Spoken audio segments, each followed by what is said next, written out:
Hello children, here I am with chapter 4 part 3 remaining topics.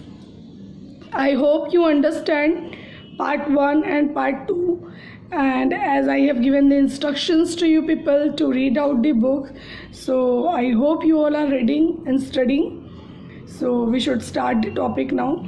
So where we were children? We were on the wind. So there are 3 types of winds are there as permanent winds, seasonal wind and local wind. So first we will start with the permanent wind. As the name permanent winds, then you can get some idea what kind of wind is this. So of course these are winds which constantly blow in particular direction throughout the year, means permanent, in this same direction. Is it clear? In a particular direction, when it's blow throughout the year, that is, we says that is the permanent wind. Winds which blow from subtropical high pressure belts to equatorial low pressure belts are called the trade winds. First we have discussed permanent wind. What is permanent wind? These are winds which constantly blow in a particular one direction for throughout the year, means the whole year. Okay, that we know as the permanent wind. Which wind blow from subtropical high pressure belts to equatorial low pressure belts, those winds are called the trade winds. Understood children? Okay. Now winds originating from subtropical high pressure belts and blowing towards subpolar low pressure belts generally originate from the western direction are called the westerlies. Okay, why we said this westerlies children? Again I am telling the winds which originating from subtropical high pressure belts and blowing towards subpolar low pressure belts generally originate from western direction. That's blowing from western direction, that's why we are saying this westerlies. Is it clear to you? Now winds that blow from the polar high pressure belts to the subtropical low pressure belts are called polar winds.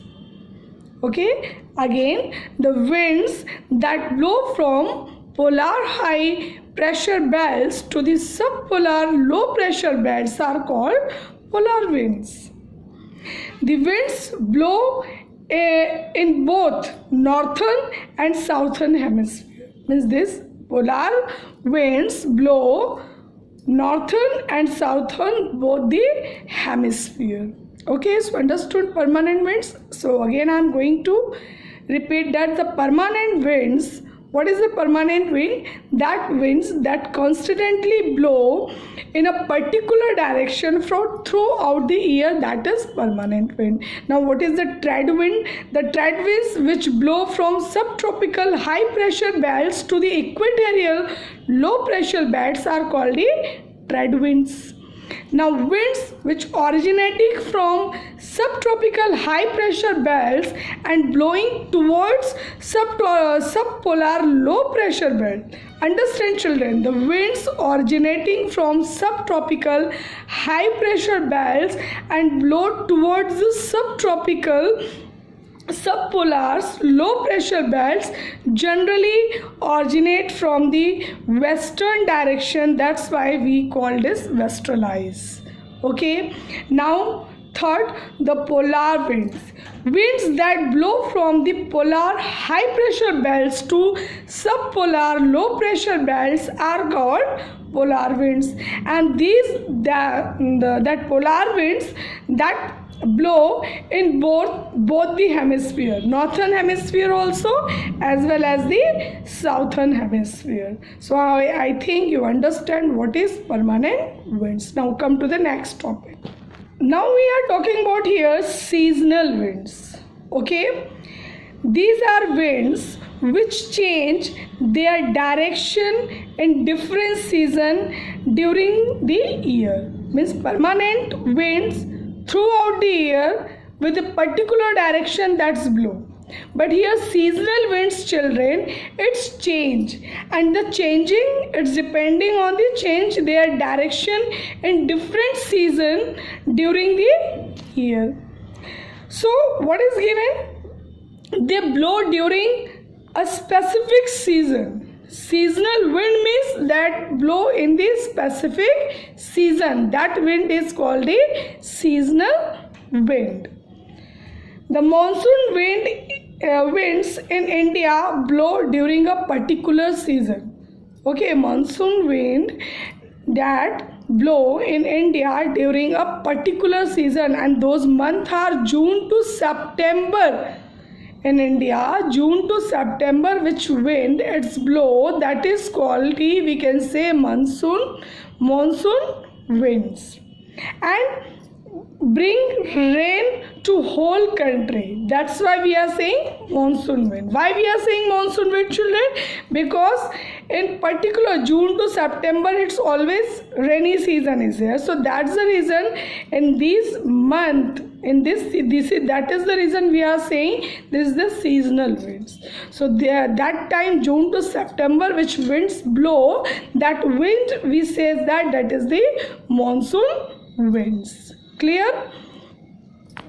They change their direction. Seasonal winds change their direction with the change of season, because it's already saying that these seasonal winds change their direction in different season during the year. That's why we are saying that seasonal winds change their direction with the change of season. Okay, now local winds blowing only during a particular period of the day or year. Local winds blowing only during a particular period of the day or year. These winds have some specific characteristics. Local winds having some specific characteristics and blow over a small area. Okay, and blow over a small area, like example land and sea breezes. Okay, land and sea breezes, they are known by local names, as the example of Loo. In summer, when hot winds blow, that wind we says that is Loo. So it's depend on the places also, that we known as the local name. So which are hot and dry local winds blowing in northern India in summer season. Okay, what is Loo? Winds that we known as the local names. Loo is the local name. So which are hot and dry wind. This in summer season, what is we feel Loo? That is very hot and dry local winds blowing in northern India in summer season. Is it clear? Sea winds are also called local winds, which develop due to the differential hitting of land and sea in the coastal area, as like a cyclones, and anticyclones are variable winds. A cyclone is an area of low pressure surrounded by high pressure. Okay, winds blow in spiral manner at a great speed towards the low pressure center. Okay, they are accompanied by heavy rains and cause immense damage.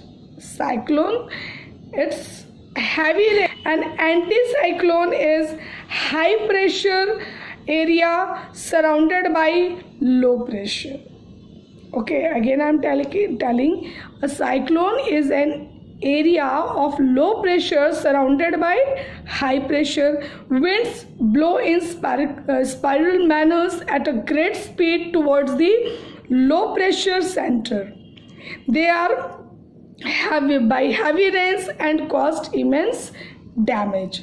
An anticyclone is a high pressure area surrounded by low pressure. Gentle winds blow out of in all direction. Gentle winds, children, that blow out in all direction from the center. They bring fine weather and clear skies.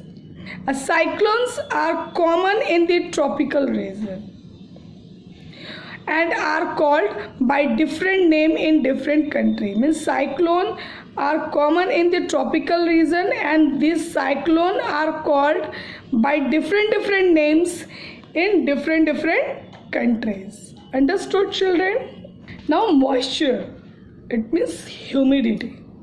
I think you all feel humid after the just rain.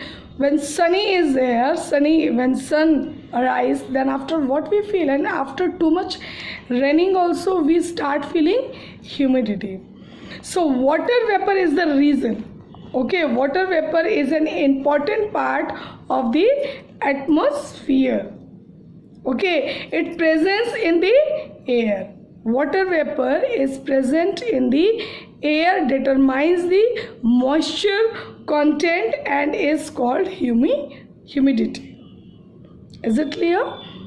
The humidity levels, children, varies.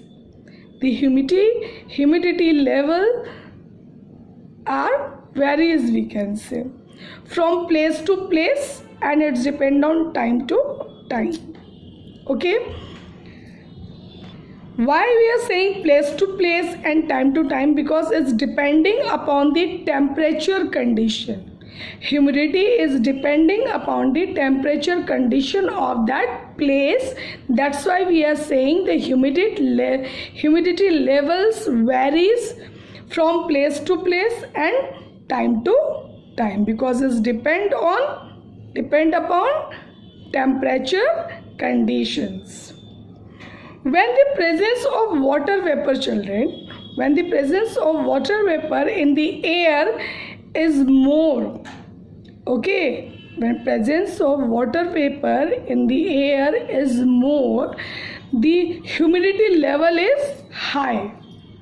Okay, this is directly linked to temperature condition. That's we are talking about the temperature condition. When the presence of water vapor in the air too much or more, the humidity level is high. So this is the directly linked to the temperature condition of that place or of that time. If the temperature is high, the rate of evaporation will be high. If the temperature will be high, so evaporation rate of the evaporation also will be high. So it will be the humidity factor.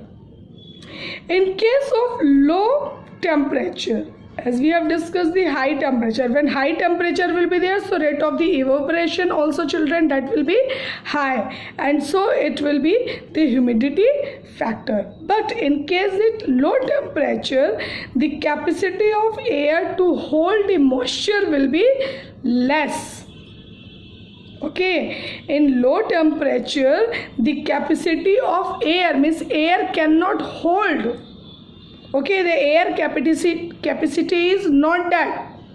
When low pressure is there, then a capacity of air to hold the moisture will be less, and therefore humid level will be low. When the air is full of water, okay, when the air is full of water vapor, it will be called a humid day. Okay, generally you feel in rainy season days. Okay, so when the air is full of water vapor, we call humid day. The instrument used to measure humidity is called the hygrometer. The instrument which is used to measure the humidity, that's called the hygrometer, which is given in your book also, that picture.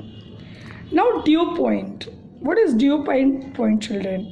At a given temperature, the capacity of air to hold moisture is limited. As already we have discussed, when low pressure is there, then air capacity to hold the moisture will be less. So dew point at a given temperature, whatever the temperature is given, the capacity of air to hold the moisture is limited.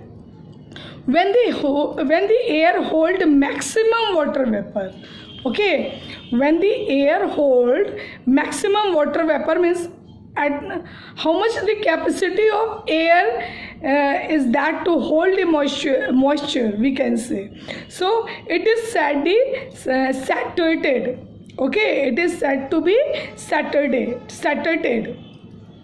The temperature at which air gets saturated is known as dew point. Okay, the temperature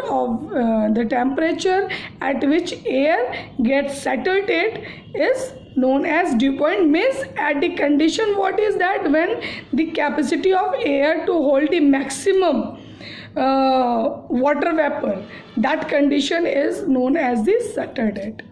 Okay, now cloud. As the temperature of the saturated air falls, the water vapor in it condenses, forming droplets of water. Droplets joining together and form a bigger drops. Okay, and huge masses of water droplets are called cloud. Again, I am telling you, the temperature of saturated air falls, the water vapor in the condenses forming droplets of water, and those tiny droplets that join together and form the bigger drops, and huge masses of water droplets are called clouds. So which clouds you see in the sky, that is the drops, which is the small drops joining together and form the bigger drops, and that drops we can say huge masses of water vapor, that's we call the clouds. Understood? Now precipitation, children. When these droplets become too heavy to float in the air, so they come down as a precipitation. Water cycle we have done, children, last year. The same process I am teaching here. When these droplets become too heavy to float in the air, they come down as precipitation. So precipitation is of different types. This precipitation also of different types. Now what are those types? Precipitation which comes down the earth in liquid form. When precipitation it's come down in the liquid form, that is called rain, which we all know. The other form are snow, slate and hail. These are the different types of precipitation, which is very important for the vegetation. Okay, this all kind of types of precipitation is very, very important for the vegetation. Okay, and these all are the source of the groundwater. Okay, rainfall is the main source of the groundwater. Okay, which is very important for the vegetation cover on the earth surface. It is also an important source of fresh water. Children, when rainfall is there, so rainfall is the main source of the groundwater. Okay, and it is very important for the vegetation also, and it's also very important because it is rainfall is the source of the fresh water. Very tiny drops of rainwater is called the drizzle. He says that drizzling is going on outside. Very tiny small droplets we can say rain are called the drizzle. The instrument which is used to measure rainfall, children, that is called the rain gauge. The rainfall itself, three types: convectional, relief, or orographic, and cyclonic rainfall. So now come to the convectional rainfall. What is convectional rainfall? When a column of hot air expands, rises and reaches the upper layer of the atmosphere. As children, we have learned the different layers that we are talking here. When a column of hot air expands and rises and reaches to the upper layer of the atmosphere, top layer of the atmosphere, condensation of moisture takes place, leading to the formation of clouds. What is the formation of the clouds? When the hot air expands and rises and reaches up to upper layer of the atmosphere, a condensation of moisture that takes place and leading to the formation of cloud. This cloud produces sudden heavy rainfall. As you know that how rainfall is there, that clouds that produce this sudden heavy rainfall, and this is called convectional rainfall, and it is a daily feature in the equatorial region. In equatorial region, people they face daily this. Relief and orographic rainfall. The presence of a mountain or a hill in the path of moisture, that is wind force the air masses to extend along the slope, leading to cooling of rising air. This leads to condensation and causes rainfall. We are talking about the presence of mountains or hill in the path of moisture. When wind force the air mass to extend along the slope, okay, leading to cooling rising air. That is the reason to lead to the condensation and cause the rainfall. Such rainfall is called relief rainfall, okay, or orographic rainfall.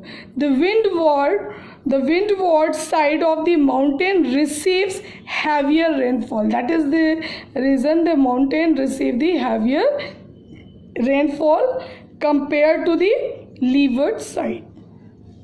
Now cyclonic rainfall, children. When a warm air mass and cold air mass meet, the warm air being lighter rise over the cold air mass that cools and condenses. This is called the rainfall along the path of the cyclonic rainfall that damage the property and life also. It is generally associated with cyclones. Rainfall is extremely important for the extent of life on the earth. As we know that rainfall, what is the importance of the rainfall? It is not only the source of fresh water, children, as we have discussed, but also influences or determine the vegetation of any area. So how you can understand how much the rainfall is important. Now children, pollution of the air, this topic is very common for you people because we keep on discussing this topic. Again, any changes in the composition of air is termed the air pollution. It is result from how that air pollution result. So it is results from the release of certain gaseous, solid or liquid agent in the atmosphere. The obvious causes of air pollution are growing industrial activities, as we know that factories and all, excessive burning of fossil fuels, people are using vehicles too much. So many examples I have given that why we should not use too much vehicle, so we can avoid that.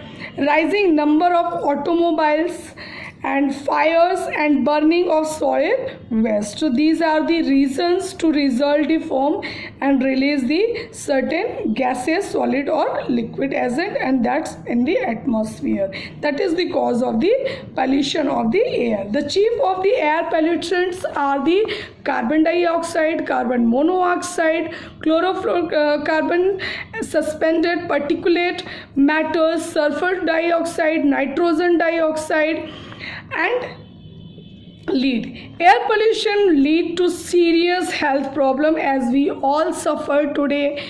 Lots of damage to historical monuments. So many monuments are there, as you know that Taj Mahal, that's now it is in yellowish color. So it is a severe threat to the environment. Really, we should care about our environment and must be tackled urgently. It is the responsibility of each and every one children. So this chapter air we have completed today. Read it. I will send the PDF in the form of the PDF with the exercise and question answers. So you have to maintain your geography notebook as earlier chapters I have given. Okay, so thank you, and be safe, take care, don't go outside, eat only healthy foods, and whatever your favorite things are there, tell to your parent, your mother to cook at home, and have enjoy and take care.